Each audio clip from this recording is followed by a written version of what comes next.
exotic event in Miami, Florida, delivered a broad array of insights into the state of the American confectionery sector. We catch up with Steve Brown, the Futurist and AI specialist, on his keynote presentation for the event, and to get his take on what made it such a special show over those few days in Florida. Thanks. It was exciting because I have been a long-time consumer of sweeties and chocolates, as we would call them in England, and it was, I work with lots of different clients in many different industries. I work with everything from uranium mining companies to tech companies to banks, and now working with Confectioners Association. Some of the most delightful customers, clients I've ever worked with.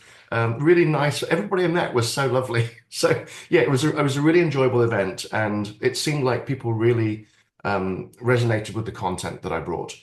Everybody's hungry to hear about AI, and it was nice to share messages with them that, a lot of people came up to me afterwards and shook my hand and wanted to know more, and they were really drawn in by it. Absolutely, and I think one of the cool things that stuck out in my mind was the fact that you're saying that sort of the next 5 years is going to be as significant as the past 5 decades, and that's quite a bold statement. So can you sort of recap on how you feel that's the case? Yeah, and it's not just me that's saying that things are going to speed up. Ray Kurzweil, who is Google's futurist, he recently said that he expects that humanity will make more progress in the next 10 years than the last 100. So, 550, 10, 100, it's kind of the same thing. Now, why do we think that? It's really because of AI. AI is advancing so quickly and will bring so many new capabilities that it will help humanity to discover new drugs. It will help us to streamline operations of businesses. It will help us to not have to do tasks we don't want to do anymore. And it's just going to expand our ability to think and to do more. So I think you're going to see massive productivity gains, big boosts to GDP globally, and it's going to change and push the forefronts of scientific discovery quite dramatically. To your mind, as far as manufacturing is concerned, you showed some really great graphics of how and videos of physical robots. This next generation of AI, is it agentic? Is that how you pronounce it? Agentic AI. How is that going to really make a difference in your eyes? Yeah, so sort of back up a little bit before we get to robots, because first we let's start with agents, and it's called agentic AI is the term of art in the industry. And agents are smart, autonomous pieces of software. It's just software, but it's an AI that has agency. So it has the ability to do things on your behalf. So you can give it a complex task. It will break that task down into steps, figure out the right way to solve the problem that you've given it, and then go off and execute those tasks.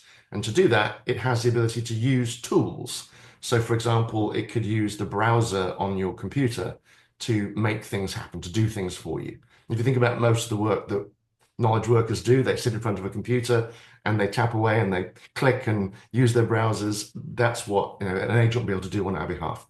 When you take an agent, which is going to have the ability to handle complex tasks, the ability to reason, the ability to perform work for you, you take an agent and you put it inside a robot, you now have a next generation super amazing robot. And there are some companies out there who've made incredible progress just in the last 12 months. And I live in this world as a futurist. That's my job. I live and breathe this stuff. And it even is amazing me. And you're seeing the rise of a new class of robots. We think about industrial robots that have built our cars or made our candies over the years. This is a different type of robot coming out now. These are humanoid robots. There's a number of reasons that you would make a robot in human form, which we can talk about if you'd like. But they're humanoid robots that move, pick things up. They have pretty amazing dexterity in their hands. And you can talk to them, issue them commands, and they will talk back to you. They will even explain their thinking, their reasoning for why they're behaving the way they are. And what's the big breakthrough is that historically you had to train robots by saying, move your hand forward, down, grasp. It was a step-by-step training. Now you show the robot, a human shows the robot how to do something. The robot watches and watches a few times, and then it practices itself and it learns. And once one robot learns, they all learn. And that's the big breakthrough. You can talk to them, they learn, and they're pretty incredible. And some of the leading companies they've even surprised themselves with the speed of their progress, and they're accelerating their deployment plans. So you're going to see, humanoid robots in factories, in warehouses, and even some homes by the end of this decade. I was wondering, is it possible that humans and these robotic workforces can find a happy medium between the two? Well, for a long time, robots were trapped inside cages in manufacturing plants because they weren't safe to be in the same space as humans. This next generation of robots, they're in the process of going through safety certification, and they have all sorts of stopgap measures to shut them down if something's not going the right way. They have redundant systems. They're really built with safety in mind. So now they can be safety certified to be in the same physical space as a human, which means they can start to collaborate with us. And I think you can imagine construction in the future. You're going to have, the crafts people who are excellent plumbers or, electricians, but you're also going to have robots working alongside them, handing them tools, supporting them, bringing the materials, going back to the van to get what you need. So I think you will see this collaboration, and that's because we're seeing big breakthroughs in the development of these systems, and the smarts, the AI that's going inside them is allowing that to happen. And I guess at this point, it's a question that the manufacturing costs of said robots pretty high. So will that be a barrier to small and medium-sized enterprises affording them? And how quickly do you feel that the rollout will happen in the coming years? Like any new technology, there's a cost curve that you have to come down. These robots are, the $250,000 build cost, not price. The cost to build them is $250,000. So that means they are something that big companies can buy and start piloting and trying them out. But when they're cost reduced, and they're cost reduced probably by a factor of 10, so you knock a zero off that, now the cost to build them is maybe 20 to 25, sale price is 35 to 50. And long term, I think the price of a robot is going to be $25,000 to $30,000. At that point, you could lease one for your home for $300 a month. In the NCA presentation, you were talking about the numbers there. There could be, I think the figure used was about 8 billion of them there out there. Is that realistic in the coming decade or so? What are you basing those figures on? Do you mind saying? Yeah, so there are 8 billion of us at the moment, so 8 billion humans on planet Earth. There are a number of different predictions over how many humanoid robots there will be in the future. Bank of America came out a few weeks ago, and they're predicting 3 billion by 2060. So, we share one each probably. Other people are suggesting by 2040, which is only 15 years away, 2040, we could see 10 billion robots. That's more than one each. I think that's overcalling it. My guess is it's more like a billion by 2040, but that's still going to take a lot of manufacturing to build all those robots and then deploy them. And then people are going to have to manage them and maintain them. A whole industry is going to rise up. I think it will be one of the biggest industries that we have ever seen on this planet. How important is the AI aspect in their development? You couldn't do this without AI. AI is used in the sensing so that the robots understand their environment. It's used for the language interface. It's used for the robotic control to control their movement so they can, look at an object, reach down, pick it up, don't crush it. They can understand touch feedback. So without AI, you wouldn't be able to do any of what these robots can do now. So AI and it's going to transform robotics, it's going to transform knowledge work. And the benefit of AI is you can offload the parts of your work that are boring, that are repetitive. It's the dull, dirty, dangerous jobs that you want machines to do, and to elevate our work so that we can focus on the tasks that are human value added. What does a day in the life of a futurist look like? What can you tell us? I bet it's probably a fascinating one. Yeah, I often get asked, what is a futurist? And people think, maybe I go into a darkened room with, glow in the dark stars on the ceiling and smoke a lot of drugs. No, it's a discipline, and it's thinking about the collision of trends. So I watch trends, tech trends, demographic trends, you know, what do people like? What are they scared of? What are their orientations? What are they looking for out of life? Um, and then you look at business trends, are there new business models that are rising? You put all of those together and you come up with possible futures. So you're trying to build a landscape of possibility. And then as companies look at that landscape, they then have to pick their path. What are we going to build? So as a futurist, I help companies answer two questions. What's the future we want to build? And what's the future we want to avoid? And that's fundamentally what a futurist does, is we don't make predictions. We're looking at trends, looking at the collision of those trends and saying, what will be possible in a certain time frame as AI matures and as a business wants to go in this direction. Fantastic. No, thank you for that recap. And is technology an area that you always wanted to get into as a kid, or growing up in the UK? Whereabouts was home for you originally, Steve? I grew up in a little town called Loughborough in the centre of the country. It's about as far from the ocean as you can get, or sea, I should say, in England. But I always was around technology. My dad worked in a physics department of Loughborough University, and he would bring computers home. So I had access to computers in, the 70s. So when Star Wars was coming out, I was playing with computers. So it's been a long time. I had a good head of hair when I was back there.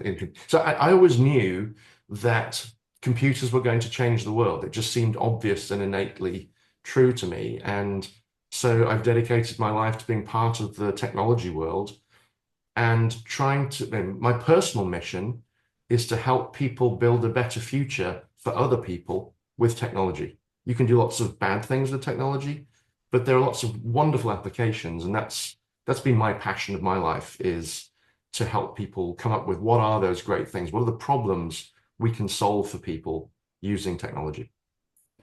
Working for Google, do you mind saying what was that experience like, and how did that shape your own beliefs and experience? Yeah, so I work for Google DeepMind. DeepMind is Google's AI research lab in London. I have nothing but good things to say about that experience. A really nice group of smart people who care passionately about building a better future. They, right from the top of the company, Sir Demis Hassabis, he really is focused on how could he build artificial general intelligence safely and deploy it to advance science and help us to think better and to solve real problems for human beings. And he's been focused on that his entire life. And working at Google DeepMind was wonderful. Smart people, dedicated, curious people who really just trying to understand, are there other ways we could do this? How could we solve this problem? Beautiful offices. I mean, it's a lovely work environment, and anybody who is thinking about going to apply to work in the AI world, I highly recommend Google DeepMind. But have you been surprised by the speed of its kind of explosion in the last couple of years in terms of the exposure it's had? I think, yeah, the Chat GPT moment in November 22, I was working at DeepMind at the time, and Google had all of that type of technology inside. They just had chosen not to release it because they didn't think it was ready yet. OpenAI had a different view, which was, well, it's not ready yet, but let's release it and have people help us make it better. So just a different philosophical approach. That technology had been around for a little while. In fact, Google invented the transformer, which is the base technology that sits underneath all of these large language models.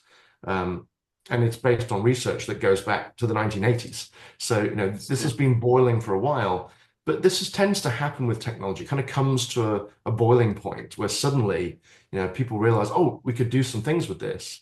And then now you're seeing huge money being poured into the space.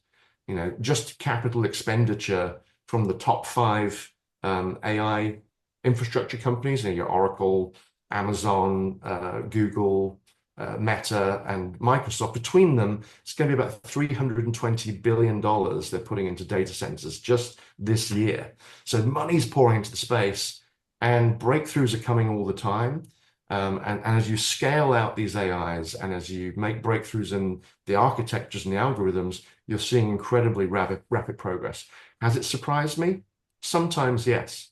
And even speaking to my colleagues in the industry, they're also surprised by the progress. Um, I think, how do you, in general, best advise companies to approach AI if they're fresh to it?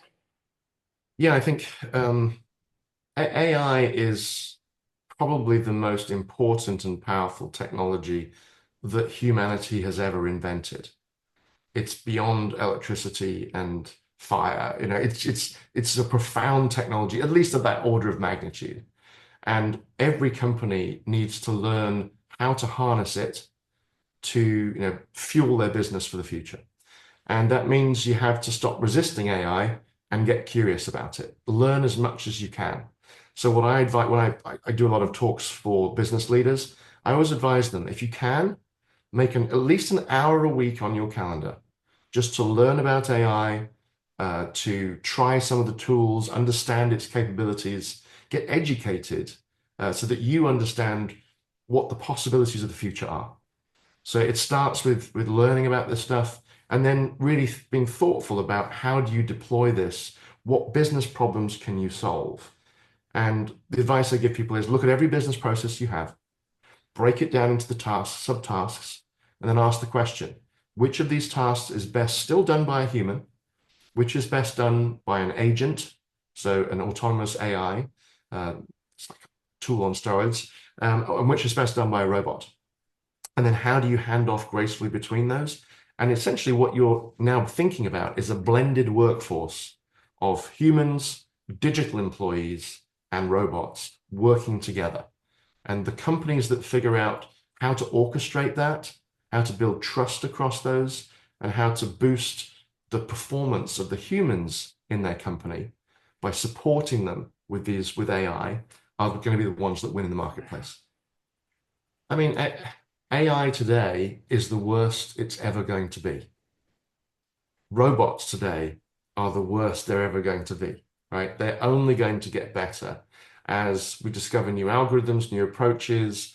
There will be new breakthroughs that mean that we'll be able to do new things we couldn't imagine before.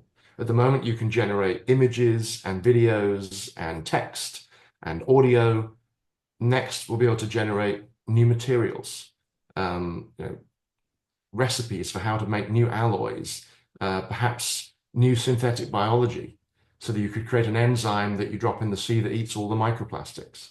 So the future is using generative AI to generate more than sort of digital data types, but giving us the recipes for a great design for a house, or a great design for a running shoe, or a great design for a new organism that can eat plastic. So, that's where the future lies, is extending generative AI into new domains, helping us come up with drugs to solve, maybe cure cancer. Who knows? But I'm optimistic about where AI will take us next.